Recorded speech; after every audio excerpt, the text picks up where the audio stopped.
Hi, y'all. It's Brigitte Cutshall with Real Things Living. Today, my guest is Rita Lussier. She is a award-winning journalist and the author of a new book called "And Now Back to Me." Can you say hi, Rita? Hi there. Thank you very much for inviting me. I'm excited about our discussion today. I appreciate it. I love talking to authors. I love how you're sharing your story. It was really my understanding the main purpose of the book is being an empty nester.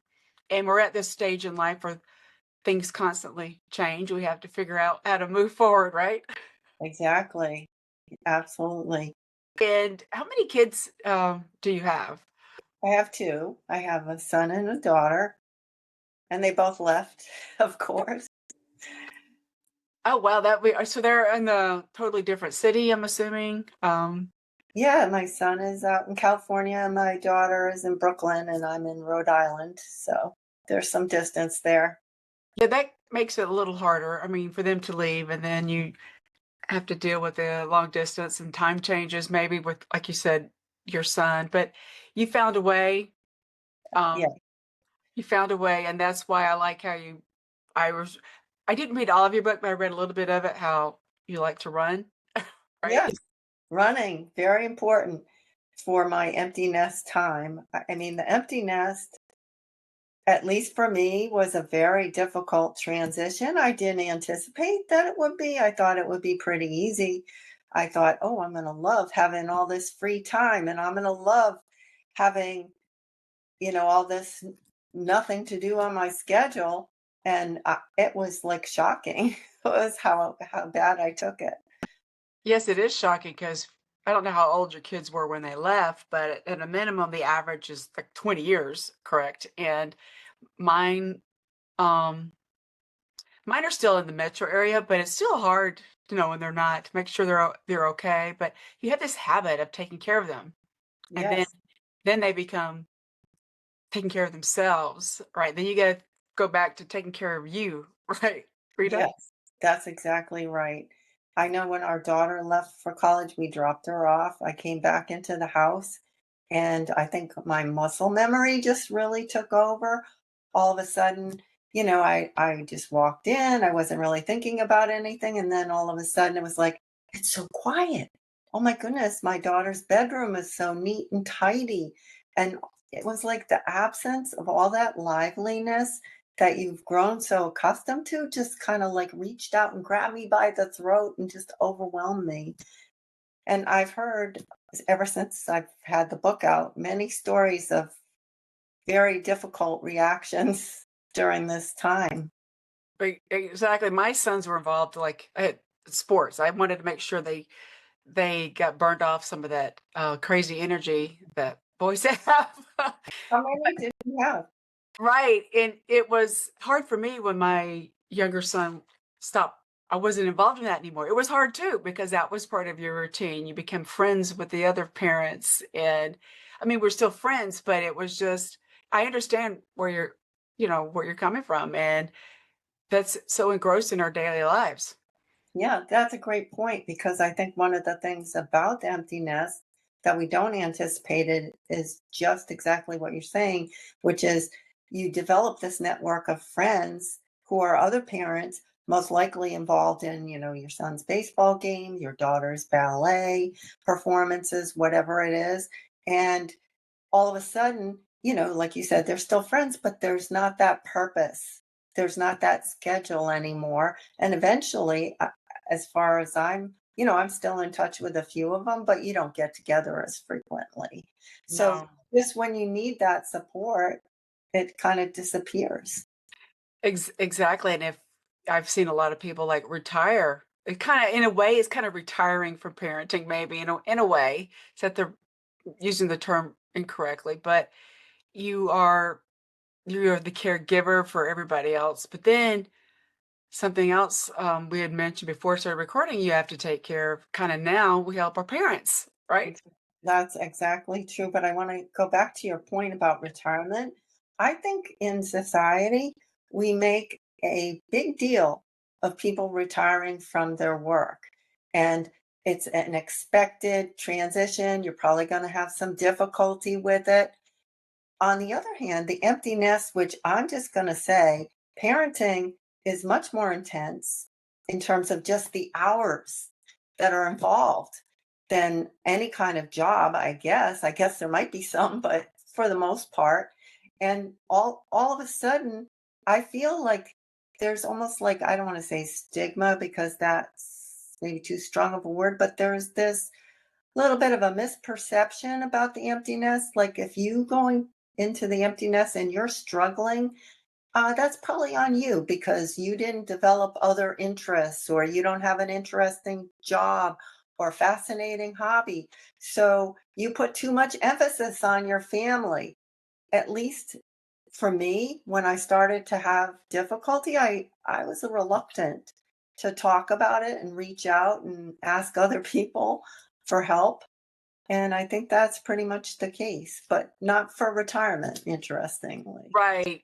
Retirement is you also need to, I talked to someone on my podcast recently about that. You need to make sure you have it's not just about the money. You still have to have keeping yourself, like you said, interested in a hobby or something like that. But the kids stuff is hard. And I've noticed, like in my family, we used to have major get-togethers, but all of my siblings, our kids are adults, and some of them are married, and then they have kids, and so they have other families. So it's just so much harder, at least from my perspective, to get together because of that.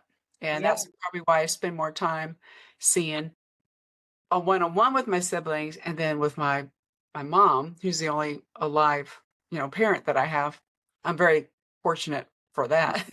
Yeah, and that back to what you asked me, and I Sorry. derailed. Okay.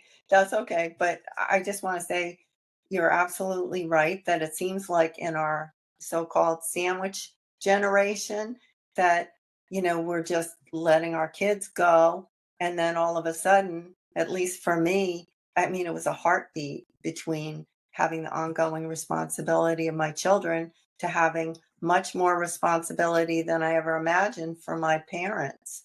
And it's just, it's different, of course, with your parents, but having that day to day check in or whatever it entails is a lot. And I wrote about that quite a bit. And then now back to me.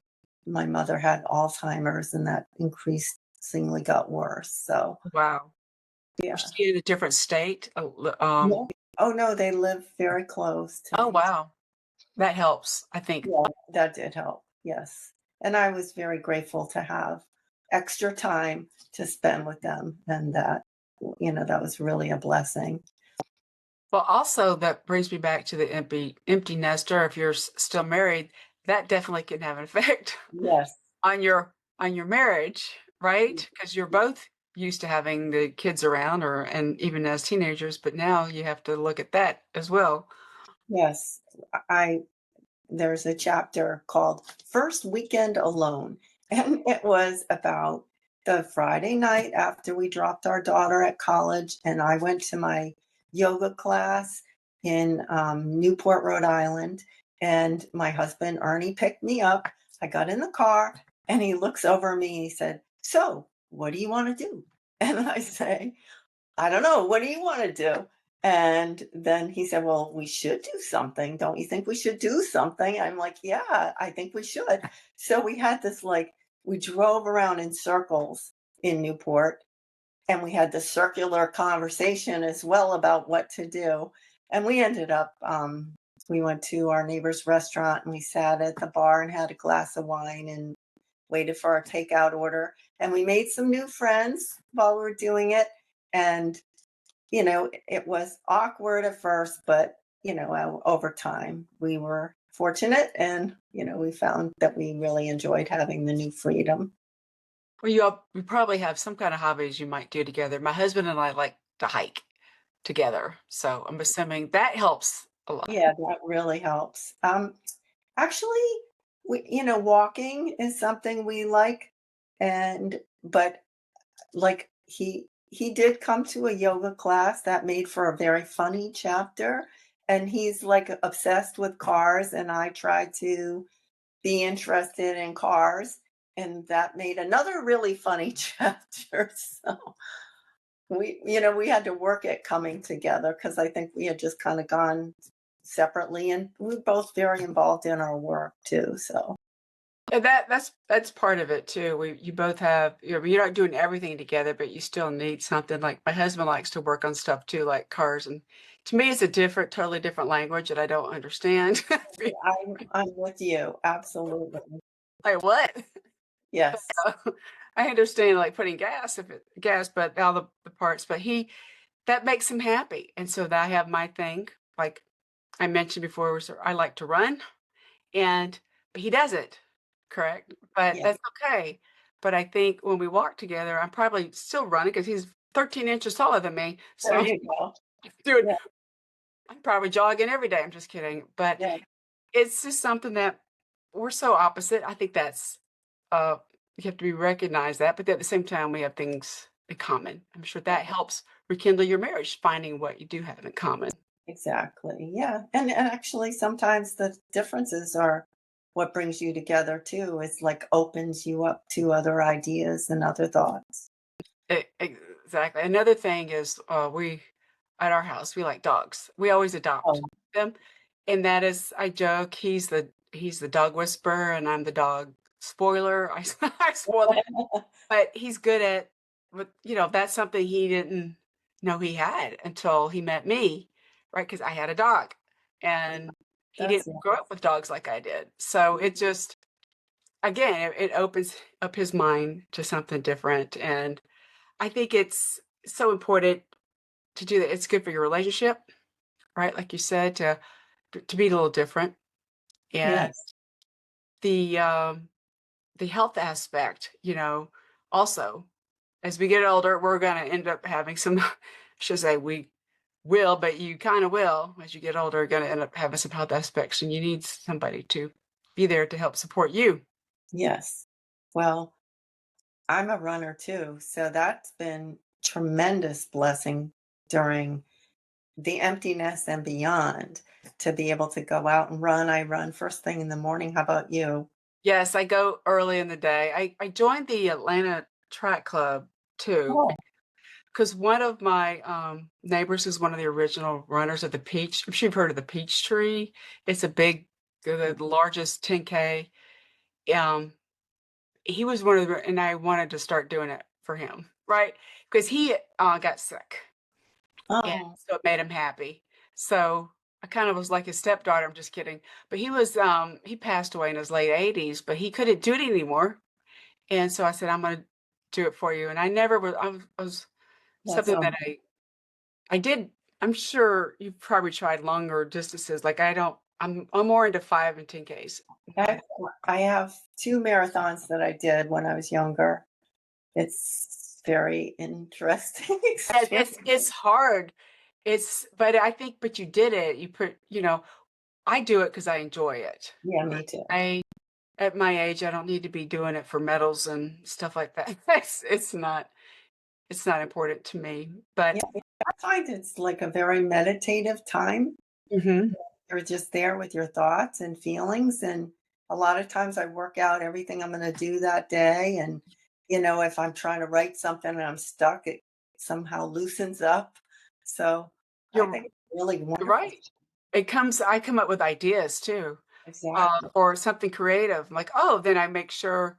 Um, I don't have music playing when I just don't want to be distracted. Yes, But then I I might stop and, type a note not type, some people record notes to themselves, but I'm not that way, Rita. I have to, like, type it because 'cause I'm not gonna listen to it of myself, but, yeah, like you, it's calming for me, and some people think that's weird, like, no, it's just everybody's different, and I know some people who like to go biking. Yeah. I've done that in the past, but I prefer running, I guess, because it's simpler. You just put some shoes on. And Yeah, you don't have to get a lot of people involved, and it's just simple, you're right. I try to keep well, not everything is simple in life, but I try to keep it simple. And I also want to kind of go back to what being a writer, a journalist. What kind of topics that got my attention did you write about? So when I had a column for the Providence Journal for a dozen years, I just wrote about everything and anything that I was curious about. It was wonderful. It was like having a ticket to anything. You could get people to answer the phone. I mean, I talked to people like Walter Cronkite and Sally Ride and people like that. But, just a guy on the street who comes over to your car and he's knocking and trying to get money. I interviewed him. So it, it was fascinating time. So the answer is I really wrote about just about anything and I Well, loved it. I think your curiosity is in the forefront of what you're doing in life. I think that is so helpful. It helps you discover new things and be creative and solve problems, right? Exactly. Yeah, no, I think it's an essential characteristic of a journalist. And I've always been that way, and it was really I love that time, and I'm really loving this book because I'm going out to events at bookstores and libraries, and I'm meeting all these people, and I'm hearing their stories, which is they inspire me. So, I love it. That is so true. You'd be surprised that how many people you're going to affect. I was talking to someone previously. To me, it's not about the algorithm. I don't think it's important in life. It's affecting those people that, um, local. I should say local, but you know what I mean by algorithm. People are going to get all these clicks and things like that, but you want to inspire the people that really need it. Exactly. When I hear somebody and I have say, "I had to read your book again because it started to change the way I think about my life." And I'm just like, you could not have said anything more rewarding to me. And I just, that's why I write. And it shows you that you're providing value to other people. Yes, exactly. And that's so that gratifying in every which way. Yes, it is. I think you're investing your time properly based on being an empty nester, right? And you're Yes. you're investing your time properly. You're not feeling sad. You're doing the right thing and helping other people. And I'm Yeah. sure, You you know, too. yes, that's really what it is. We just want to help other people the best way that we can with our skill set. It's just, I don't know. I got into podcasting just based on one of my books, Rita, ba- off my first book, because I'm like, oh, there's a theme to all this stuff. I didn't realize it, right? Yeah. And how long have you been podcasting? I started in 2019. My first book was based off my blog, and it's kind of how it is. Like, wow, I didn't realize I had this idea because the blogging is something that my sons recommended that I try to do. And like, oh, okay. And then that's kind of how it progressed. And they were it's just amazing how you still need to be connected. Your kids are going to help you, your children. Absolutely. My And kids have helped a lot. So, right, they give you great ideas, things you're not cognizantly aware of. Did I say that right? yes, you did. It's sometime in the back of our minds, but we need someone to point it out. And I Yeah. think that's what the column that you're talking about was really helpful to locals in your book. We need to definitely be open and sharing your experience, and stories help change the world, right? They do, actually. I'm a firm believer in that. And it's your husband, what does he do? He's Oh, a writer as well, so I'm just oh, very blessed by that because somebody to have a sounding board, somebody to read what I'm doing and have a professional opinion. He's a great writer. oh, So, that's amazing that you guys are both writers. That's probably keeps you definitely connected. Is his style different than yours? I'm oh just yeah, a little quite different, but right. but you're earlier you were saying, do we share anything in common? I'm like, actually, yes. Now I'm thinking professionally, yes. Right, my husband and I are totally different professionally, but he was a tech guy, right? So Ooh, that's great. he was always one of those that can figure stuff out, and I figure things out more, when I step back and look at it. Like, my sons used to joke and call me the grammar Nazi when, they were but, back then you had to help them with their, writing and their essays. It's different now with AI. I Oh my couldn't even God. imagine that now, but back then I had to help them, and I think it was important. And they're like, "God, mom, you're such a grammar nut," but because I'm one of those, I'm like, okay, I had to keep my opinion to myself because it means to me, as you know, words have different meanings and how you use it. Um, I shouldn't be telling you that because you understand that, but I just think but they connected me with them and they knew how much I helped them and they helped me. And Yes. and then my techie husband, he can help in so many ways too. Thank God. I'm sure. Yeah, my son is in social media, so that is something I need a lot of help in. And It's changing he's constantly. yeah, he's It's called me before and said, "Mom, are you just doing all this on purpose because you want me to call you?" Like, because I'm goofing up so bad. That's funny. So Yeah. he's helping like at a marketing company or something, or I'm assuming? He actually he works for Waymo, which is Google's self-driving Oh, I've heard of them. Yes. automobile, but that's what he does for them, but he just sort of helps me when he can or Right. or lectures me when I'm really out there, but it's Well, funny. that's right. We both can learn from our, the different generations. And you mentioned before we're the same sandwich generation, but we can still learn from our parents, even though they're older, and from our kids. And I just love the aspect of different perspectives. I think that is helps with your curiosity. Absolutely. It sure did with my column. I met so many people from every different walk of life and age group, and they all have something to give. And we give you more empathy, right? When you're meeting all these different people. Yes, That's definitely. definitely what we need the world of.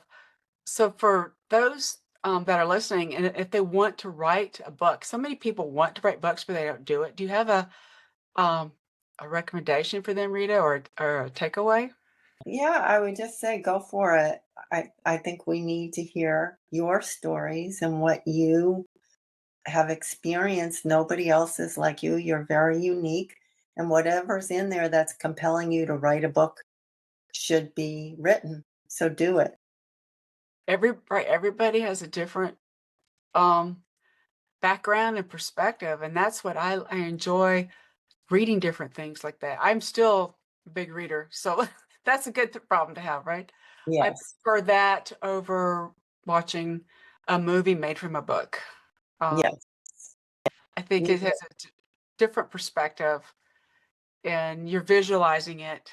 At least, like I am, rather than. I mean, don't get me wrong. I like watching films, but if a film is based on a book, I have a shirt, Rita. I'm not wearing it now, but it says the book was better. Read that.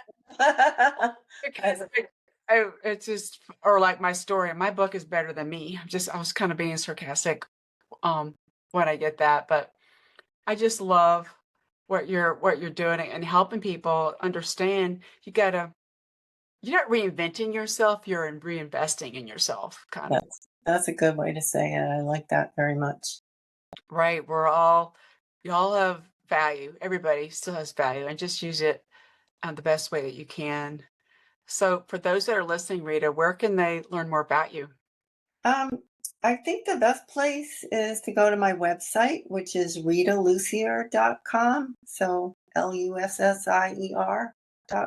And you can learn about my book. You can read some of my stories there. You can see where to buy the book. And, and has a little bit about my background. I like that. And don't forget, for those that are listening, I will include the links in the description section. And I encourage everybody to get outside and walk or run like Rita and I do. Yes, I love that. It helps with our mindset. It really, truly does. And it does a lot of good physical things too. Oh, yeah, not just mentally, but it's all connected. Yeah. I do it. I joke that I am a nicer person. Just kidding. I bet. I know I am. I really appreciate your time, Rita. Yes, I appreciate this opportunity. It was great to talk with you. Thanks for listening, everybody.